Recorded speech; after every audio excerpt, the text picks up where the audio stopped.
Ela se aproximou dele como fazia todos os dias, mas naquele instante sussurrou algo em francês que fez o milionário congelar com a xícara no ar. Antes de continuar, já se inscreva no canal, deixe seu like e nos conte nos comentários de onde você está acompanhando. Naquele pequeno gesto estava escondido um segredo que poderia mudar ou salvar a vida dele para sempre. E tudo começou na cozinha, com silêncio, rotina e veneno. A mansão era ampla, branca, silenciosa como um hospital caro. As janelas escancaradas deixavam entrar o cheiro do mar, mas dentro da cozinha tudo era calculado. O relógio suíço na parede, o brilho sem marcas nos talheres, o café servido às 8 horas em ponto. Clara já sabia. Nenhuma colher fora do lugar.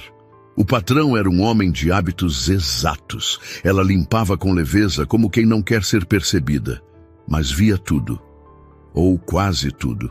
Com seus passos leves, Clara já aprendera a se fazer invisível. Era assim que sobrevivia. E naquele dia, quando chegou mais cedo para organizar a geladeira, viu algo que não deveria. Helena, a esposa do patrão, estava ali, sozinha, apressada. Com as mãos trêmulas, abriu o frasco escuro escondido no fundo do armário. Derramou 3 gotas em um pequeno potinho de mel, o mesmo que André colocava no café toda manhã. Agiu como quem já fazia aquilo há tempos e saiu sem notar que alguém a observava. Clara não disse uma palavra. Continuou seu serviço, com a alma em chamas e o coração batendo no pescoço. Ela não era qualquer mulher. Vinha de uma história que ninguém ali conhecia. Era filha de uma professora de francês. Falava fluentemente também inglês. Mas a vida a havia jogado em um caminho duro, entre panos e vassouras. E mesmo ali, naquela casa imensa, preferia o silêncio à submissão. Mas naquele instante, soube que não podia mais se calar. No dia seguinte, a rotina seguiu como sempre. O café foi servido no horário. Helena, com seu sorriso controlado, entregou a xícara. E Clara, passando por trás do patrão, com um pano na mão e os olhos atentos, se inclinou levemente e sussurrou em francês, apenas para ele. Ne buvez passar, c'est du poison. Não beba isso, é veneno. André não se mexeu. A mão dele parou no ar. Os olhos buscaram os dela. E ali, naquele silêncio cheio de códigos, nascia um pacto invisível. O café esfriava lentamente sobre a mesa. André ainda segurava a xícara, mas seus olhos estavam fixos em Clara, que já se afastava com a mesma naturalidade de sempre, como se o sussurro em francês nunca tivesse existido. A expressão dela permanecia serena, quase indiferente, mas havia uma tensão no ar que cortava como lâmina. Clara continuou limpando uma bancada próxima, fingindo não notar que ele ainda estava imóvel. André era um homem de muitos códigos. Crescera em Genebra, entre diplomatas e empresários, educado para não demonstrar emoções e para nunca agir sem provas. Mas, naquele instante, algo em seu estômago, e não era o café, o avisava de que estava diante de uma verdade incômoda. Ele era racional demais para se deixar levar por palavras soltas. Só que o tom daquela voz, o idioma escolhido e o olhar de Clara não deixavam espaço para dúvida. Era um alerta. Disfarçadamente, ele levou a xícara até a pia e despejou o líquido no ralo, olhando para os lados. Helena não estava por perto. Clara também não disse mais nada. Ela apenas acompanhou o movimento com o canto dos olhos, respirando aliviada quando viu o café sumir pelo encanamento.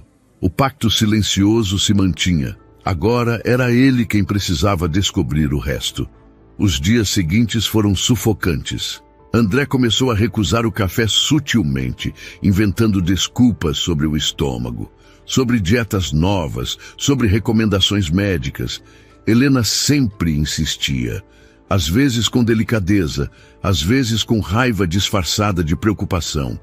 Em outras, simplesmente o servia e o deixava ali, esperando que ele cumprisse a rotina. Durante as noites, ele começou a revisar mentalmente cada detalhe dos últimos meses. As dores de cabeça, os enjoos inexplicáveis, a fraqueza persistente.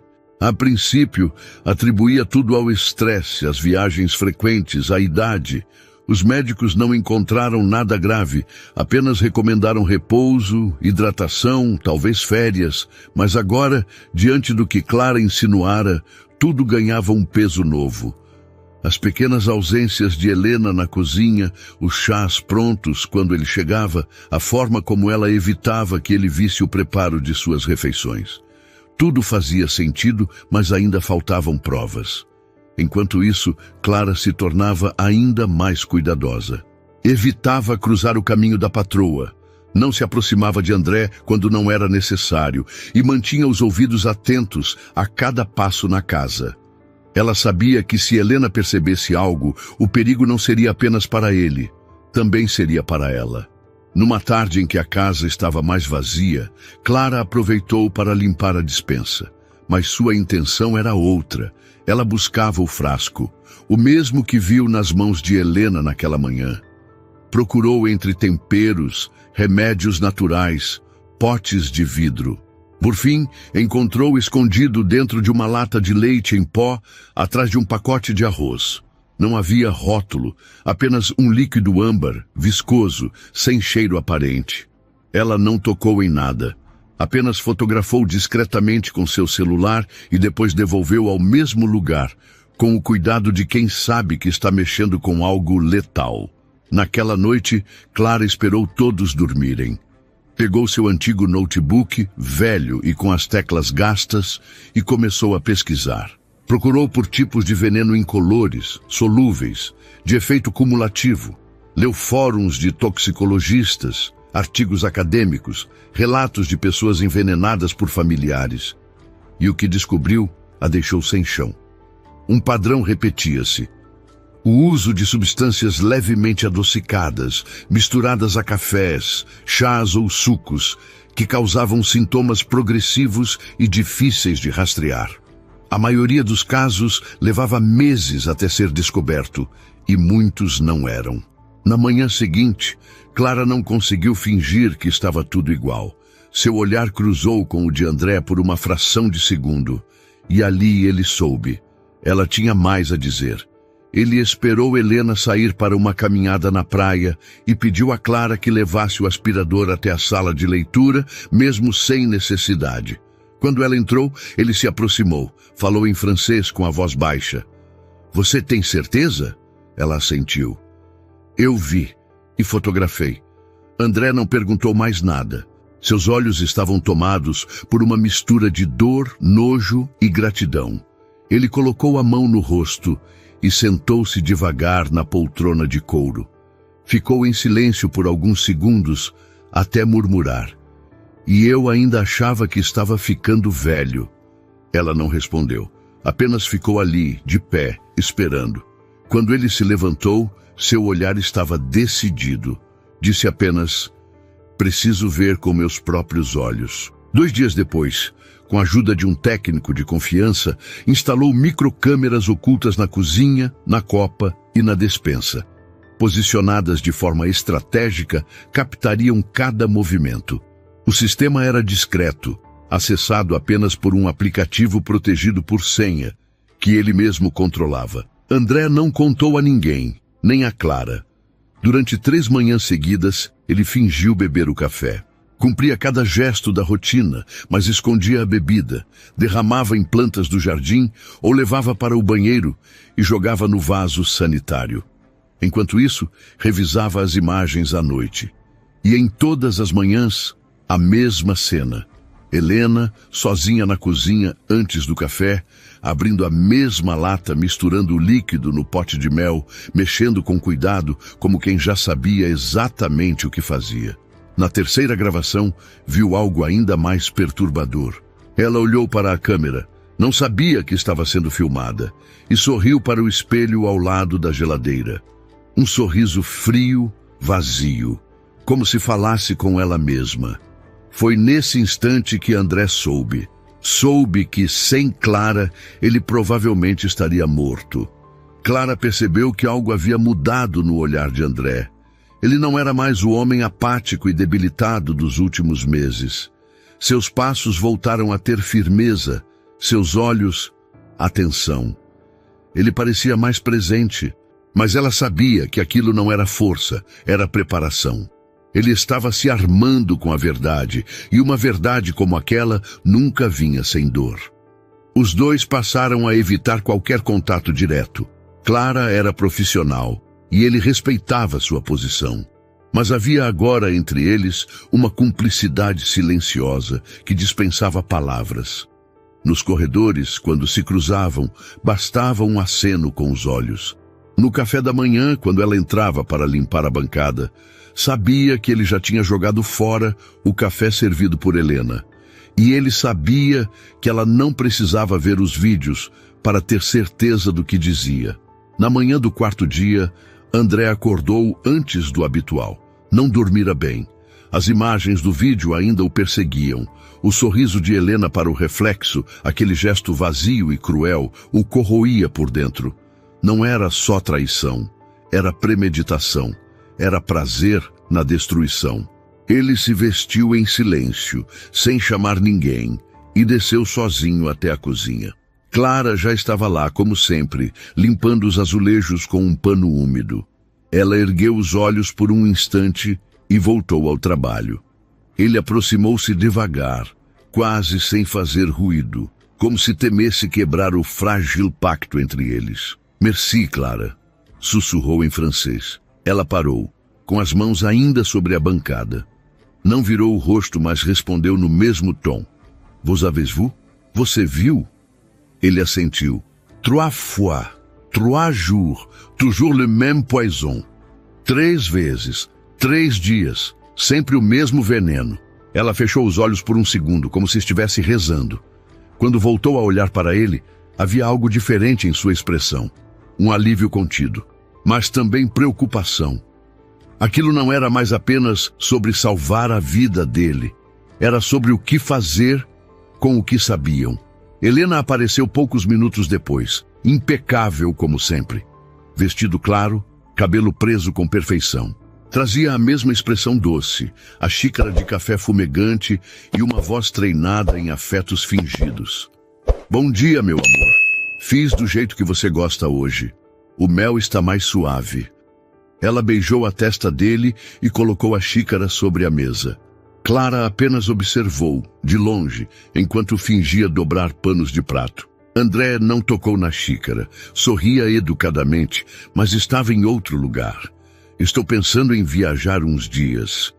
Preciso me afastar um pouco».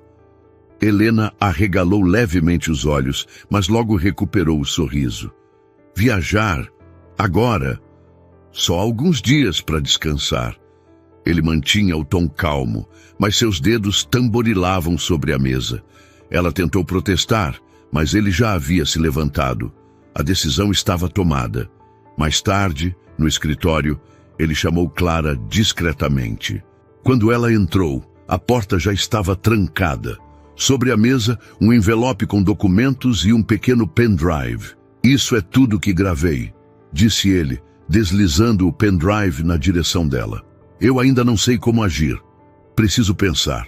Mas não podia passar outro dia sem te agradecer».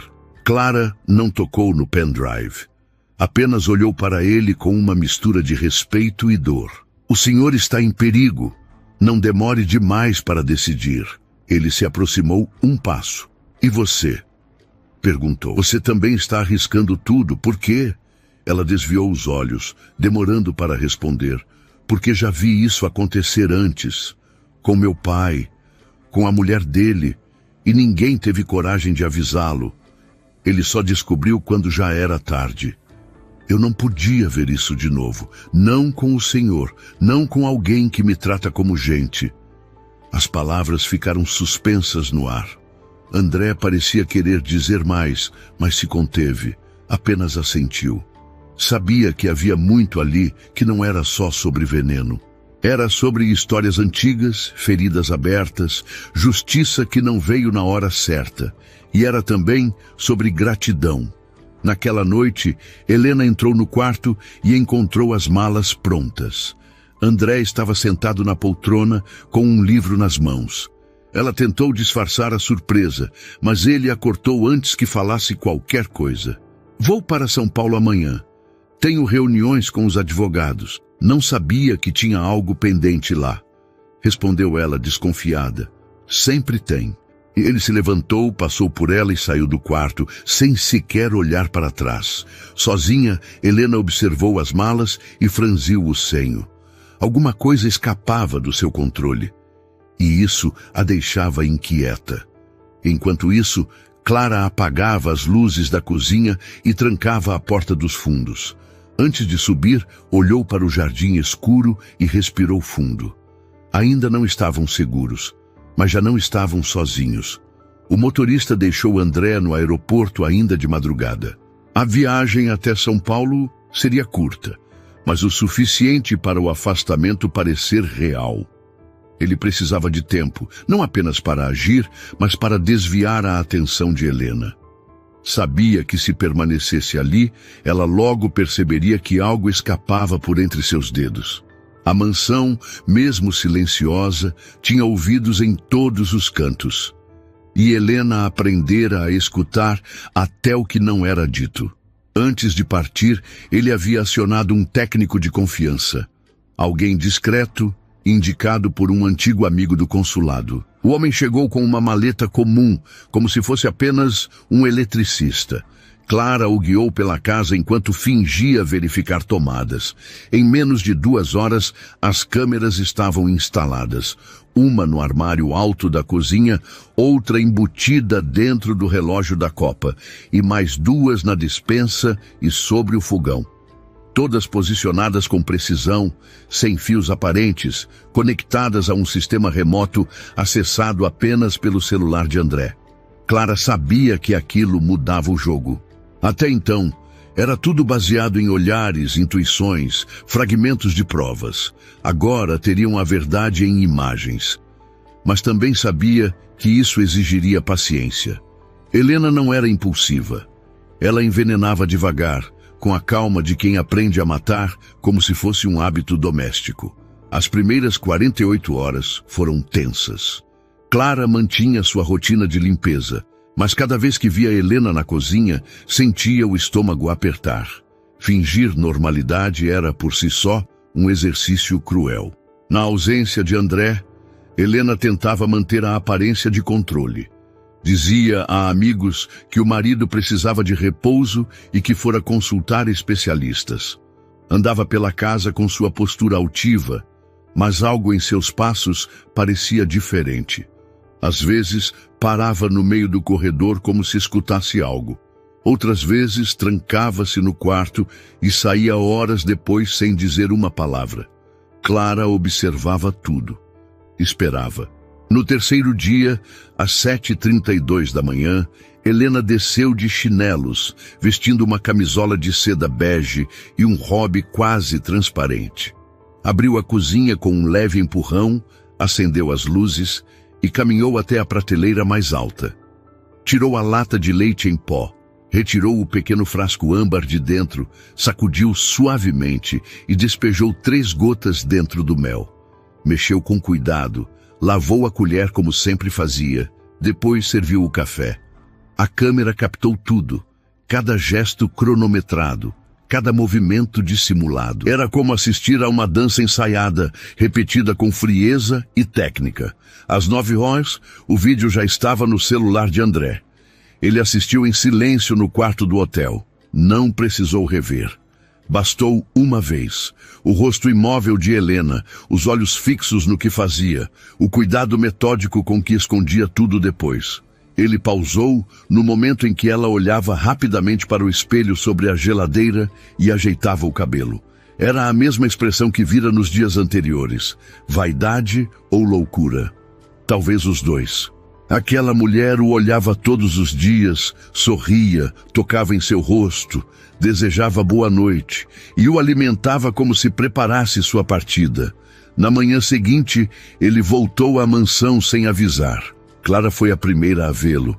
Estava varrendo o corredor quando ouviu o som da mala sendo puxada pelo chão.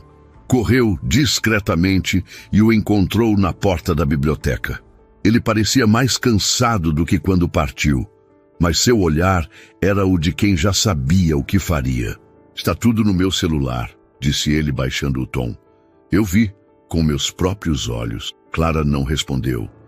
Ela apenas baixou os olhos e assentiu devagar. Não havia vitória ali. Havia tristeza, decepção, um tipo de dor que não sangra, mas dilacera por dentro. Era como assistir à morte de algo que já esteve vivo, mesmo que por pouco tempo. No fim da tarde, André chamou Helena para conversar no jardim. Ela hesitou. Desconfiada, perguntou se não podia ser depois. Ele insistiu. O sol estava se pondo, tingindo as paredes da mansão de laranja e dourado. A brisa vinda do mar era suave. Clara observava da varanda, imóvel. Sabe o que é mais cruel? Disse André com voz baixa. Não é o que você tentou fazer comigo. É o que você destruiu antes mesmo de terminar. A confiança, o amor, a verdade. Helena permaneceu em silêncio, os olhos semicerrados. Ela sabia que havia sido descoberta, mas não parecia arrependida, apenas cansada de fingir. Você já estava morrendo, respondeu por fim. Eu só estava acelerando, e não era por dinheiro, era por tédio. André não reagiu, não gritou, não chorou. Apenas se levantou da cadeira de madeira, entregou a ela um envelope com os documentos do divórcio e virou as costas. Não disse mais nada, ela também não. Helena deixou a casa no dia seguinte. Levou apenas o que cabia em 2 malas. Nem mesmo olhou para Clara quando cruzou a porta. Entrou no carro preto sem motorista, com óculos escuros e a expressão indiferente. Como se o casamento, os anos juntos, as manhãs de café, nunca tivessem existido. Clara ficou parada na varanda até o carro desaparecer. Sentiu o peso nos ombros se dissolver devagar, como se um veneno também estivesse sendo expulso dela. Não chorou, não sorriu, apenas respirou pela primeira vez em semanas sem medo. Naquela noite, ao servir o chá para André no jardim, ela notou que ele havia voltado a se sentar em sua poltrona preferida, sem pressa. O mar batia calmo nas pedras, e no ar havia um silêncio diferente, não o da tensão, mas o de algo que aos poucos recomeçava. A casa parecia mais ampla agora. O eco dos passos voltava a se espalhar pelos corredores, como nos primeiros meses em que André comprou a propriedade. Helena já não estava ali. O quarto do casal permanecia fechado, com as janelas escurecidas e a cama intacta. Ninguém ousava tocar em nada, nem mesmo Clara. Havia uma estranha espécie de luto pairando sobre aquele lugar. Não era luto por morte, mas por tudo que havia sido quebrado em silêncio ao longo dos anos. André passava mais tempo sozinho, mas já não parecia doente. Caminhava pela casa de olhos atentos, como quem redescobre o próprio espaço. Às vezes ficava por horas no escritório, lendo, escrevendo, organizando papéis. O divórcio avançava com rapidez. Havia provas demais para qualquer contestação. Os advogados cuidavam de tudo com precisão. Helena não contestou. Pediu apenas uma parte do que lhe cabia por contrato. Não quis disputa, não deixou cartas, não fez escândalos. Foi embora do mesmo jeito que chegou, fria, calculada, impenetrável. Clara acompanhava tudo de longe. Não se aproximava mais do que o necessário, mas notava os detalhes. Os horários dele mudaram. Os pedidos diminuíram. Ele passou a comer menos, dormir menos. Ainda que estivesse livre do veneno, havia outras feridas difíceis de curar. E ela sabia disso melhor do que ninguém. Às vezes, quando ele caminhava até o jardim, Clara observava pela janela da copa. E via a solidão pendurada nos ombros dele como um casaco pesado demais para um homem tão elegante. Naquela semana, André cancelou todos os compromissos fora da cidade. Pediu para trabalhar apenas de casa. Recusou convites para eventos, reuniões sociais, viagens. Mandou tirar o retrato de Helena da sala. Guardou os álbuns de fotos em uma caixa e os colocou no depósito. Era como se apagasse digitalmente uma parte de sua vida. Mas Clara sabia que o que ele fazia era diferente. Ele não queria esquecer, queria respirar. Certa tarde, Clara estava no jardim regando as plantas quando ele apareceu com 2 xícaras de chá. Aproximou-se devagar e ofereceu uma a ela. Ela hesitou. Nunca haviam compartilhado nada fora da formalidade. Mas ele insistiu, com um gesto gentil. "Você me salvou", disse ele, sem rodeios. Ela segurou a xícara, mas não respondeu. Ficou olhando para o horizonte, fingindo se concentrar nas nuvens. "Eu pensei em te dar dinheiro, uma recompensa", ele continuou. "Mas percebi que seria quase uma ofensa. Então fiquei calado, porque eu não sabia o que fazer com o que sentia." Clara baixou os olhos. As mãos tremiam levemente. Aquele momento parecia deslocado do tempo, como se o mundo lá fora tivesse parado por alguns minutos só para deixá-los ali, frente a frente, com tudo o que haviam vivido e evitado dizer. "O senhor não me deve nada", ela respondeu por fim. "Eu só disse a verdade. Só fiz o que qualquer pessoa decente faria." Ele deu um leve sorriso, mas havia tristeza em seu olhar. A maioria das pessoas não teria dito nada, teria deixado passar, teria continuado o trabalho e seguido em frente. "Você não." Ela respirou fundo, tentando conter a emoção que subia lentamente. "Eu não consegui ignorar, porque aquilo era cruel demais." André assentiu. Os 2 beberam o chá em silêncio. As palavras já não eram necessárias naquele instante. Clara estava acostumada a observar, a se calar, a esconder. Mas diante daquele homem não havia mais disfarces, e isso a assustava. Nos dias que seguiram, a relação entre eles se transformou sem aviso. Ele passou a chamá-la para ajudá-lo com pequenas tarefas, como escolher livros para a biblioteca ou organizar os papéis do escritório. Não era um convite explícito. Era mais uma maneira de mantê-la por perto.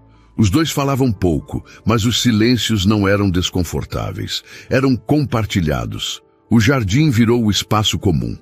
Ele lia, ela regava as plantas, e entre uma pausa e outra trocavam olhares, sorrisos discretos, confidências quase sem palavras. Um fim de tarde, Clara estava dobrando roupas no quarto de hóspedes quando encontrou, em cima da cômoda, um pequeno bilhete escrito à mão. Apenas uma frase. "Se eu tivesse escutado sua voz antes, talvez tudo tivesse sido diferente." Não havia assinatura, mas ela sabia quem havia deixado ali. Naquela noite, ela demorou mais do que o habitual para apagar as luzes da casa. Passou por cada cômodo com calma, como quem sente que tudo está prestes a mudar. Ao chegar na varanda, viu André sentado, olhando o mar escuro. Ela pensou em voltar, mas ele a viu e fez um gesto com a mão, pedindo que se aproximasse. "Sabe, Clara", ele disse com voz baixa, "o que mais me surpreendeu não foi o veneno. Foi perceber o quanto eu estava sozinho mesmo estando casado." Ela sentou-se devagar na cadeira ao lado. Ficou em silêncio por um tempo.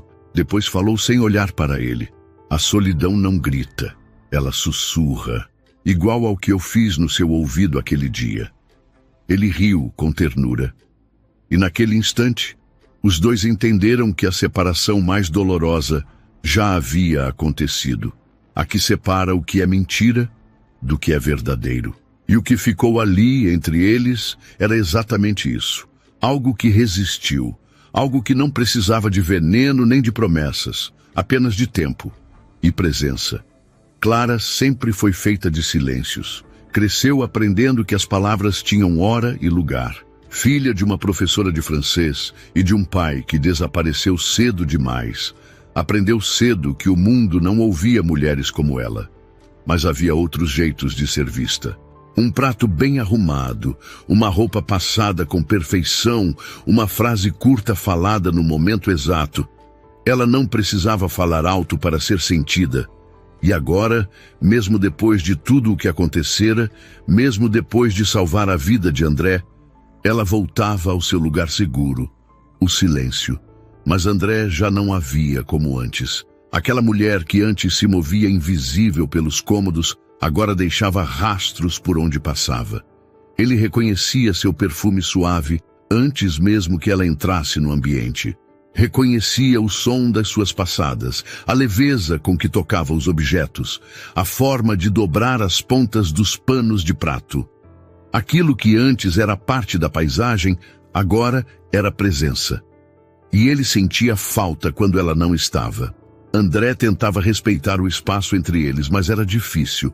Queria se aproximar, saber mais sobre aquela mulher que por tanto tempo se camuflou na própria humildade. E ao mesmo tempo não queria assustá-la. Clara era forte, mas trazia uma delicadeza que exigia cuidado. Um gesto errado e ela recuaria. E ele sabia que, se isso acontecesse, não teria outra chance. Num sábado nublado, André sugeriu que reorganizassem juntos os livros da biblioteca. Disse que precisava de ajuda para catalogar as edições francesas que havia herdado do avô.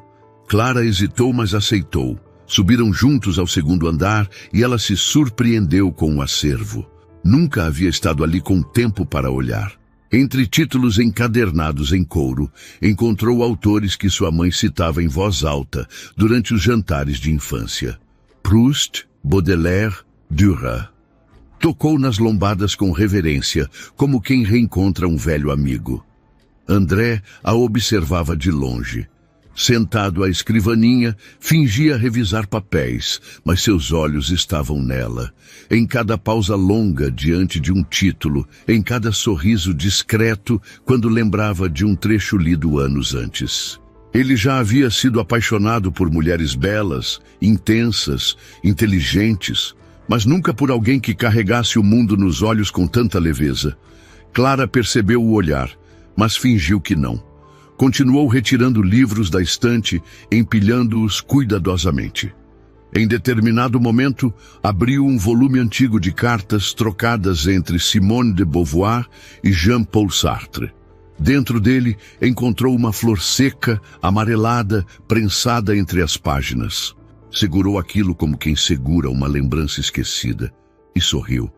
Essa flor parece ter quase 50 anos. Disse ela, ainda com os olhos na pétala. Minha mãe costumava fazer isso também. Dizia que flores dentro de livros guardam sentimentos inteiros. André se levantou e se aproximou. Deve ter sido deixada por meu avô. Ele era romântico, guardava cartas, pétalas, até bilhetes de metrô. Eu achava tolice na época. Hoje entendo. Clara o olhou nos olhos por um breve instante. E havia ali uma ponte sendo construída, mesmo que silenciosa. Ele a ajudou a recolher os livros e, enquanto arrumavam a nova prateleira dedicada à literatura francesa, sugeriu que ela escolhesse um livro para si. Pode pegar o que quiser. Alguns desses títulos merecem voltar à vida, e eu adoraria saber qual você escolheria. Ela tocou em um de Marguerite Duras. Depois voltou atrás. Escolheu um de Albert Camus. Esse foi o primeiro autor que me fez pensar que silêncio também é forma de resistência, disse ela com um meio sorriso. André assentiu, emocionado. Aquilo não era mais uma conversa sobre livros, era sobre eles, sobre tudo o que não haviam dito ainda, e sobre o que talvez ainda tivessem medo de dizer. No fim da tarde, Clara voltou para o seu quarto com o livro nas mãos. Sentou-se na cama e demorou para abri-lo.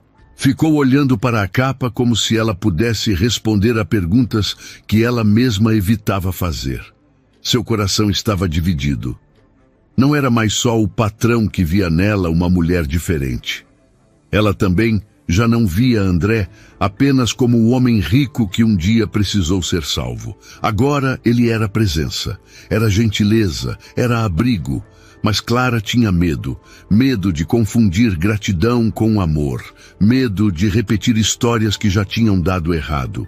Medo de se perder dentro de um sentimento que até então só conhecia de longe. Ela sabia que algo estava nascendo, mas como todo silêncio longo demais, havia risco no primeiro som. Um passo em falso e tudo poderia desabar. E naquele momento, o silêncio era o que a mantinha firme. Na manhã seguinte, ela deixou o livro na escrivaninha de André com uma pequena flor dentro. Não escreveu bilhete, não explicou nada, apenas devolveu o gesto. E quando ele encontrou aquela flor, soube que, mesmo sem palavras, Clara estava começando a falar, do jeito dela, no tempo dela. E isso bastava. Nos dias que seguiram, algo mudou na mansão. Não era algo visível de imediato, mas sentia-se no ar, nos objetos, até no silêncio que já não parecia o mesmo. A casa começava a ganhar voz, não com falas altas ou declarações, mas nos pequenos gestos entre André e Clara, nos momentos compartilhados sem pressa, nas escolhas cotidianas que antes passavam despercebidas. As manhãs eram mais lentas. André deixava as janelas abertas, coisa que antes evitava por causa da umidade. Clara agora arrumava o café da manhã com mais detalhes, colocando o pão preferido dele e uma flor pequena ao lado da xícara. Ele raramente comentava, mas sempre percebia. Às vezes sorria, às vezes apenas olhava por alguns segundos, como se quisesse guardar aquilo para depois. As refeições deixaram de ser solitárias. Sem que combinassem, começaram a almoçar juntos aos domingos. Ela preparava os pratos, ele abria o vinho. Sentavam-se à mesa da varanda e falavam de livros, do tempo, de lembranças, nunca sobre Helena. Aquilo havia sido enterrado em silêncio mútuo. O que havia agora era um presente tímido, mas real. Numa tarde chuvosa, faltou energia por quase 3 horas. Clara acendeu velas nos corredores e na cozinha. Quando ia voltar ao seu quarto, André a chamou para sentar-se na sala. Trouxe um baralho antigo, herdado do avô, e sugeriu que jogassem alguma coisa para passar o tempo. Ela hesitou, mas aceitou. Sentaram-se no chão, com uma toalha improvisada sobre o tapete, e começaram uma partida desajeitada de cartas que logo virou conversa. Riram como não faziam há tempos. Clara contou sobre sua infância em uma casa apertada, com goteiras no teto e cheiro de livro usado. Falou da mãe, que recitava poemas em francês enquanto cozinhava, e dos irmãos que cresceram sem entender o valor daquelas palavras. André ouviu como quem assiste a um filme precioso. Nunca interrompia. Apenas fazia perguntas leves, deixava que ela conduzisse. Ele também falou de si, aos poucos. Contou sobre os dias solitários nos internatos suíços, das visitas formais dos pais e da falta que sentia de uma voz firme que o chamasse de volta para casa quando passava tempo demais calado. Disse que nunca soube o que era lar até morar no Brasil. Mas também nunca se sentiu em casa até Clara começar a deixar bilhetes silenciosos entre as páginas dos livros. Naquela noite, quando a luz voltou, eles permaneceram ali, iluminados apenas pela vela. Clara recolheu as cartas, mas não foi embora imediatamente. Sentou-se no sofá e ficou olhando a chama dançar sobre a mesa. André a observava com um misto de ternura e respeito. Ela parecia leve, mas havia um peso nos olhos que ainda resistia. Ele não perguntou. Sabia que quando ela quisesse, falaria, e se não quisesse, ele esperaria. Algumas semanas depois, André precisou viajar para resolver negócios em São Paulo. Ficaria apenas 2 dias, mas hesitou em ir. Foi Clara quem insistiu. Vai, cuide do que precisa. Eu cuido daqui. Ele deixou um bilhete na porta do quarto dela antes de partir. Apenas 3 palavras. Volto logo, Clara. Ela guardou o papel dentro do livro que lia. Na ausência dele, a casa não voltou a ser muda. Clara continuou suas rotinas, mas agora com gestos diferentes. Regava as plantas com mais cuidado, passava os dedos pelas capas dos livros, colocava uma música instrumental baixa enquanto limpava os corredores. À noite, acendia as velas mesmo com luz. Era como manter vivo o que estavam construindo. No segundo dia, ao entrar na biblioteca para tirar o pó, encontrou sobre a escrivaninha um envelope. Dentro havia uma carta de André, escrita à mão. Ele contava sobre a viagem, os compromissos, mas também falava de saudade. Dizia que nunca havia sentido falta de uma casa antes, e que agora sentia falta dela porque, pela primeira vez, a casa tinha nome, cheiro, som. Clara não sabia o que responder. Ficou com a carta nas mãos por longos minutos, como se o papel fosse quente demais. Sabia o que aquilo significava, mas ainda não sabia se estava pronta. Na noite em que André voltou, Clara deixou a porta da varanda entreaberta. Ele entrou sem fazer barulho, como sempre. A luz da cozinha estava acesa, o cheiro de pão no ar. Ela não apareceu de imediato. Estava no quintal, cuidando das ervas. Quando ele se aproximou, ela virou-se com um sorriso pequeno e disse apenas: "O chá está pronto. Já sabia que você viria com frio." E naquele instante, André teve certeza. A casa já não era só paredes e móveis. Era ela. Era Clara. Era o som dos passos dela de manhã, o perfume no corredor, a xícara que ela escolhia, a forma como dobrava os guardanapos. A casa agora falava. Com a voz dela, com o silêncio dela, com tudo o que ela nunca precisou dizer, e ele nunca quis sair dali outra vez. A vida dentro da mansão parecia ter encontrado uma nova frequência. Não era rápida, nem ruidosa. Era feita de gestos calmos, pausas significativas e um tipo de silêncio que dizia mais do que muitas conversas. Clara e André haviam aprendido a se escutar sem pressa. Ele, com seus olhos atentos, ela, com sua delicadeza quase invisível. As palavras, quando vinham baixas. E por isso mesmo tocavam fundo. Na manhã de domingo, André acordou antes do sol. Fazia tempo que o sono vinha leve, não por preocupação, mas por desejo de aproveitar o dia desde cedo. Saiu da cama e caminhou descalço até a varanda. O céu ainda era escuro, mas já começava a clarear no horizonte. Clara estava na cozinha, preparando o café. Ele sabia disso pelo som delicado dos talheres e pela luz amarelada que escapava sob a porta. Ainda não era hora de falar. Ele se contentou em ouvir. Minutos depois, Clara surgiu com a bandeja. Tinha posto apenas 2 xícaras de café, pão, mel e uma tigela de frutas. Quando o viu sentado ali, envolto no frio leve da manhã, apenas sorriu. Colocou a bandeja na mesinha e sentou-se ao lado dele, cobrindo os joelhos com a manta que trazia dobrada no braço. "Hoje o dia vai ser bonito", disse ela. Ele concordou com um aceno de cabeça. "Já é", respondeu, sem tirar os olhos dela. Clara corou discretamente, mas não desviou o olhar. Não havia mais espaço para disfarces entre eles. Ainda assim, havia algo que os dois mantinham em suspenso. Algo que se construía aos poucos, sem pressa, como quem sabe que o tempo certo não é ditado pelo relógio, mas pelo coração. Mais tarde, André a convidou para sair. Disse que queria mostrar algo fora da rotina. Clara se surpreendeu, mas aceitou. Vestiu uma roupa simples, mas bonita, prendeu o cabelo em um coque leve e calçou sandálias baixas. Entraram no carro sem dizer para onde iam. Dirigiram até um campo aberto nos arredores da cidade. Um lugar escondido, onde cresciam lavandas e margaridas selvagens. Clara nunca tinha estado ali. O cheiro da lavanda preenchia o ar como um abraço. André a levou até uma pequena clareira, onde havia um banco de madeira gasto pelo tempo. Sentaram-se lado a lado, sem pressa, ouvindo o som do vento entre as folhas. "Esse lugar me lembra minha infância na Suíça", disse ele. "Os campos floridos, os verões silenciosos, as manhãs compridas. Mas tem algo aqui que não tinha lá. Você." Clara sentiu o coração apertar no peito.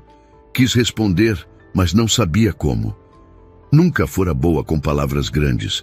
Preferia as pequenas, aquelas que quase escorregam da boca, mas ficam no coração de quem ouve. "Eu tenho medo", disse ela baixinho. "Eu também", ele respondeu. Ela virou o rosto para ele e viu que ele dizia a verdade. Não havia pressa nos olhos dele. Havia respeito, paciência e uma ternura que ela só havia visto na mãe, quando criança. Eu nunca imaginei isso, continuou ela. Não imaginei que alguém como o Senhor, que um dia veria em mim mais do que uma mulher com um pano na mão. Ele sorriu sem ironia. E eu nunca imaginei que alguém com um pano na mão teria tanto poder para me salvar. Os dois riram leves, como quem pela primeira vez deixava o coração descansar. André pegou a mão dela devagar. Não era um gesto ensaiado. Era um pedido silencioso. E ela permitiu. Deixou os dedos entrelaçarem os dele, como quem diz sim, sem precisar falar. Voltaram para casa antes do anoitecer. Clara foi para a cozinha, preparou uma sopa leve com pedaços de abóbora e gengibre. André pôs a mesa. Dividiram o jantar em silêncio, sorrindo de tempos em tempos, trocando olhares cúmplices. Quando terminou, ela recolheu os pratos e ele a ajudou a secar. Antes de dormir, Clara passou na varanda para fechar as janelas. André estava lá, de pé, olhando o mar. Ela se aproximou devagar. Ele virou-se e, num tom que só ela entenderia, disse: "Foi o seu sussurro que me salvou, mas é o seu silêncio que me faz ficar." Clara segurou o rosto dele com as duas mãos e, pela primeira vez, deixou o silêncio se romper. "E foi o seu olhar que me viu de verdade." Ele se aproximou com doçura e a beijou com leveza. Não havia urgência, havia entrega. Naquela noite, Clara não voltou para o quarto dos fundos. Dormiu no quarto dele, de mãos dadas. E pela primeira vez em muito tempo, os dois dormiram profundamente. Sem fantasmas, sem veneno, sem medo. Ali, entre o som do mar e a brisa leve que atravessava a casa, um amor nasceu sem alarde. Cresceu em voz baixa. Mas era amor, e isso era tudo. Se você também acredita que o amor verdadeiro pode nascer no silêncio e nos gestos mais simples, inscreva-se no canal para não perder histórias que tocam o coração como essa.